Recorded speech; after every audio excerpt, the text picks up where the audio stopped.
اب میں آپ کو ایک حدیث سنانے چلا ہوں جس میں ایک عجیب نقشہ سامنے آتا ہے کہ یہ مہدی جب ظاہر ہوں گے تو کس طور سے ظاہر ہوں گے، ان کے ظہور کی کیفیت کیا ہوگی، کیف یظہر۔ یہ روایت ہے حضرت ام سلمہ سے رضی اللہ تعالی عنہا، حضور کی زوجہ محترمہ ہیں، فرماتی ہیں ام سلمہ عن النبی صلی اللہ علیہ وسلم قال یکون اختلاف عند موت خلیفۃ، موت خلیفۃ، حضور نے فرمایا ایک خلیفہ کی موت پر اختلاف واقع ہو جائے گا، خانہ جنگی ہو جائے گی، فیخرج رجل من اہل المدینہ حاربا الی مکہ، پھر مدینے کے لوگوں میں سے ایک شخص نکلے گا، بھاگے گا اور جا کر پناہ لے گا اور چھپ جائے گا مکے میں، فیاتیہ ناس من اہل مکہ، پھر اس کے پاس آئیں گے اہل مکہ، مکہ کے لوگ، فیخرجونہ، اور اسے نکالیں گے، جہاں وہ چھپے ہوئے ہوں گے وہاں سے نکالیں گے، وہو کارہ، اور وہ بالکل اس کو پسند نہیں کر رہے ہوں گے، نہ وہ خواہش مند ہوں گے کہ ان کے ہاتھ پر بیعت کی جائے، نہ وہ یہ چاہیں گے کہ وہ میدان میں آئیں اور ان کو جو ہے اپنا لیڈر مانا جائے، وہو کارہ، فیبایعونہ بین الرکن والمقام، لیکن لوگ جو ہے پھر اصرار کے ساتھ ان کے ہاتھ پر بیعت کریں گے رکن اور مقام کے درمیان۔ رکن وہ کونا ہے خانہ کعبہ کا جس میں حجر اسود لگا ہوا ہے، اور مقام ابراہیم جو ہے، ان دونوں کے مابین جو یہ علاقہ ہے یہاں پر وہ بیعت ہو۔ وَيُبْعَثُ إِلَيْهِ بَعْثٌ مِنَ الشَّامِ، ان کے خلاف ایک لشکر بھیجا جائے گا شام سے۔ نہیں کہا جا سکتا کہ باسی حکومت اس وقت کی جو ہے اس کی طرف سے کوئی مسئلہ اس طرح کا اٹھ کھڑا ہو، اس لیے کہ ابھی تو بہرحال باسی حکومت وہاں ہے۔ فَيُخْصَفُ بِهِمْ بِالْبَيْضَاءِ بَيْنَ مَكَّةَ وَالْمَدِينَةِ، لیکن اللہ تعالیٰ اس لشکر کو مکے اور مدینے کے درمیان وادی بیضاء میں دھسا دے گا زمین کے اندر پورے کے پورے لشکر کو۔ فَإِذَا رَأَى النَّاسُ ذَلِكَ، جب لوگ یہ دیکھیں گے کہ اتنی بڑی نشانی ظاہر ہو گئی، أَتَاهُ أَبْدَالُ الشَّامِ وَعَصَائِبٌ من العراق فَيُبَايِعُونَهُ، اب شام سے سارے کے سارے جو اولیاء اللہ ہیں وہ بھی آئیں گے، اور عراق سے جوق در جوق لوگ آئیں گے اور ان سے بیعت کریں گے۔ وَيَعْمَلُ فِي النَّاسِ بِسُنَّةِ نَبِيِّهِمْ، پھر وہ عمل کریں گے لوگوں کے مابین، حکومت کریں گے اپنے نبی کی سنت کے مطابق۔ وَيُلْقِي الْإِسْلَامُ بِجَرَانِهِ، اور اسلام اپنی گردن زمین پر ٹکا دے گا، وَالْأَرْضِ فِي الْأَرْضِ، زمین میں، فَيَلْبَسُ 7 سنین، پھر وہ 7 برس تک حکمران رہیں گے، ثم یتوفا، پھر ان کا انتقال ہوگا، ویصلی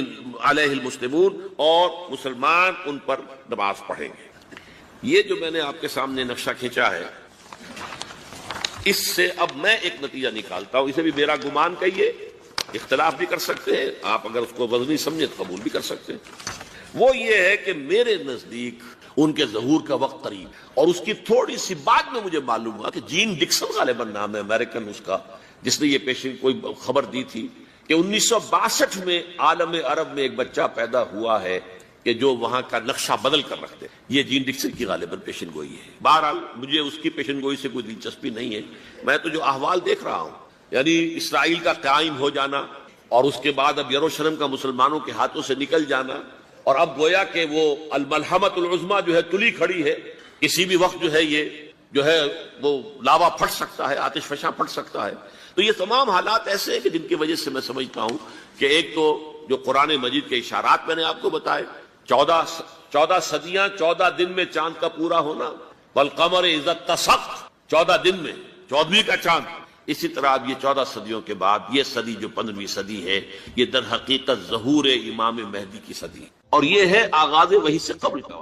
کیونکہ حضور کی زندگی میں یہ جو دن آئے تھے 25 برس کی عمر سے لے کے 40 برس کی عمر تک، 25 برس کی عمر تک کی آپ کی زندگی بڑی مشقت کی زندگی رہی، بڑی محنت کی زندگی رہی، افلاس کی زندگی، تنگ دستی کی زندگی۔ عین بچپن میں آپ بھیڑے بکریاں چراتے ہیں، علی قرابید، چند چکوں کے عوض، یہ حضور کے اپنے الفاظ، میں چند چکوں کے معاوضے پہ اب بھیڑے بکریاں چراتا۔ پھر آپ ذرا بڑے ہوئے، اس لیے کہ ابو طالب جو ہے وہ بہت ہی مفلس انسان تھے، سرپرستی تو وہ کر رہے تھے، لیکن واقعہ یہ ہے کہ پرورش کی ہے محمد رسول اللہ نے خاندان ابو طالب، اپنی مزدوری سے، اپنی محنت سے، اپنی مشقت سے۔ پھر آپ نے تجارت کرنی شروع کی ملازمت کی شکل میں، تو یہ سخت دن تھے۔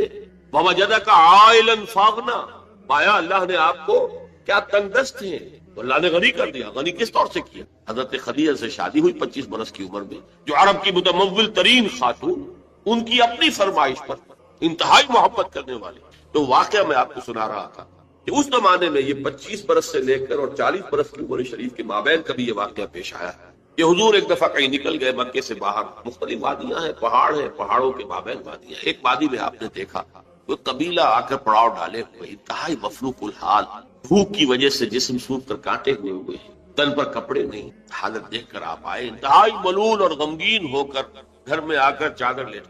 کر لیٹ گئے۔ اب پوچھا حضرت خدیجہ نے کیا مانگا ہے، کیا مانگا؟ آپ نے فرمایا میں گیا تھا باہر فلاں وادی میں، دیکھا فلاں گھاٹی میں قبیلہ ہے، پڑاؤ ڈالے ہوئے ہیں اور یہ حال۔ حضرت خدیجہ اور فرمانے لگے کہ میرے پاس دولت نہیں ہے کہ میں ان کے لیے مدد کر سکوں۔ سرمایہ تو حضرت خدیجہ کا تھا، آپ کی اپنی ذاتی دولت نہیں۔ اس پر حضرت خدیجہ نے فرمایا اچھا آپ جائیے اور بڑے بڑے قریش کے چند سرداروں کے نام لیے کہ ان کو بلا لیں۔ حضور گئے، وہ سب آ گئے۔ اتنی دیر میں اتنا بڑا ڈھیر اشرفیوں کا حضرت خدیجہ نے لگا دیا کہ جب حضور آ کر بیٹھے تو اس کے پیچھے چھپ گئے، اور پھر کہا ان سرداران قریش سے مخاطب ہو کر آپ سب لوگ گواہ رہے، میں نے یہ ساری دولت محمد کے حوالے کی، وہ جیسے چاہیں اسے خرچ۔ تو ایسی بیوی جس نے ساتھ دیا، میں اگر اس موضوع پر چونکہ میرے کچھ خاص احساسات ہیں اس میں وہ بیان کروں گا تو پھر بہت وقت نکل جائے گا کہ حضرت خدیجہ رضی اللہ تعالیٰ عنہ کا کیا مقام تھا جسے ہم نے سے اکثر نہیں جانتے۔ ہمارے ہاں تو جیسے ہے گرفتار ابو بکر و علی ہوشیار باش، یا ابو بکر کی فضیلت رضی اللہ تعالیٰ عنہ اہل سنت کے نزدیک یا اہل تشیع کے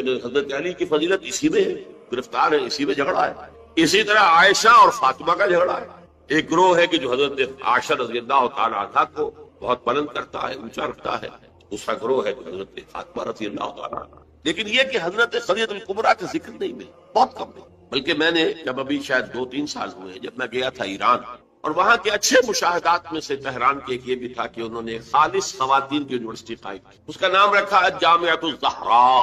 حضرت فاطمہ رضی اللہ تعالی عنہا کے نام پر انہوں نے یونیورسٹی قائم کی۔ تو جب ایک ملاقات میں ان کا وہ ٹاپ کا سٹاف وغیرہ جمع تھا یونیورسٹی کا، میں نے کہا کاش آپ نے اس کا نام جامعۃ الخدیجۃ الکبریٰ رکھا ہو، چونکہ میں نے کہا دیکھیے یہ سنیوں اور شیعوں کے مابین مدرسۃ العائشہ للبنات، یعنی جو بھی کوئی رکھے گا یہاں پہ مدرسہ بنائے گا سنیوں میں سے، خاص طور پر اہل حدیث جنہیں عرف عام پہ وہابی کہتے ہیں، وہ حضرت عائشہ کے نام پر مدرسہ بنائے گا، بچیوں کے لیے مدرسہ حضرت عائشہ کے نام، شیعہ ہوں گے تو حضرت فاطمہ زہرا کے نام۔ لیکن حضرت فاطمہ کی والدہ حضرت خدیجہ جو صدیقۃ الکبریٰ ہیں، ان کے نام کے ساتھ کبریٰ اس لیے جمع ہوا ہے، صدیق اکبر، الصدیق الاکبر ہے حضرت ابو بکر رضی اللہ تعالیٰ عنہ، الصدیقۃ الکبریٰ، جیسے حضرت مریم کے بارے میں آتا ہے قرآن میں کان امہ صدیقہ،